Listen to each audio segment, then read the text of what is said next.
विडाग्या हो अंबाबाई जगज्जननी माझी आहे।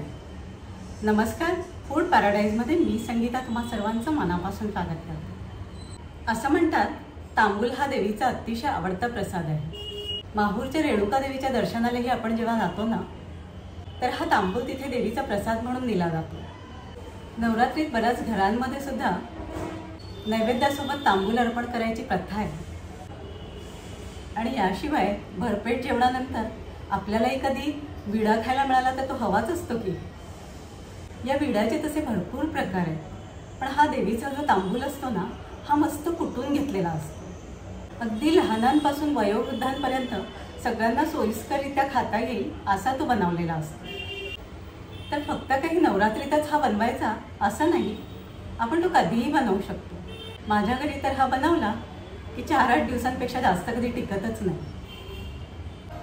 चला नवरात्रीची सुरुवात आपणही करूया तांबूल प्रसादाच्या रेसिपीपासून। त्यासाठी मी इथे 25 विड्याची पानं स्वच्छ धुवून घेतली आहेत आणि त्यांना कोरडं करून घेतलं आहे।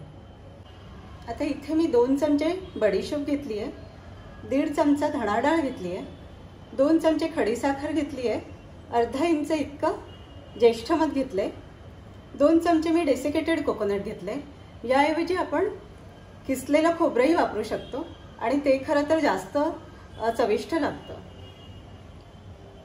1 ते 1.5 चमचा मी इथे तीळ घेतलेत, 10-12 लवंग, 10-12 वेलची घेतलेत, अगदी पाव चमचा इतका मी कात घालणार आहे आणि तितकाच पाव चमचा मी चुना काढून घेणार आहे। 2 चमचे गुलकंद आहे आणि अगदी थोडं केशर घालणार आहे मी, जे ऑप्शनल आहे।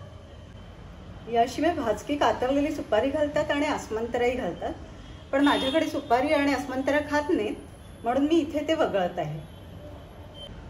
इथे मी आधी बडीशोप, धणे डाळ, खडीसाखर, ज्येष्ठ मध, वेलची आणि लवंग हे सगळं मिक्सरला बारीक पूड करून घेणार आहे।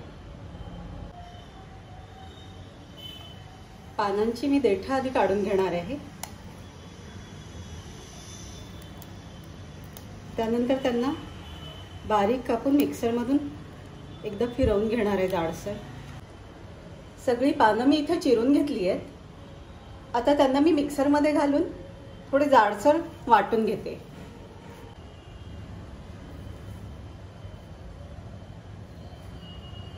आता मी बडीशोप, धणा डाळ, खडीसाखर हे सगळं जाडसर दळून घेतलंय। पानंही आपली जाडसर वाटून घेतलीत मी मिक्सरवर। आता मी ही वाटलेली पानं, हे खडीसाखरची भरड, तीळ, खोबरं, गुलकंद, कात आणि चुना हे सगळं नीट मिक्स करून घेते आणि मिक्सरला अगदी एकदाच फक्त पल्स मोडवरती फिरवून घेते। आपल्याला ते बारीक नाही करायचे, फक्त सगळं नीट मिक्स करून घ्यायचे। आपलं मिश्रण मिक्सरमध्ये आपण छान एकसारखं करून घेतलंय। हे मी एका प्लेटमध्ये काढून घेते।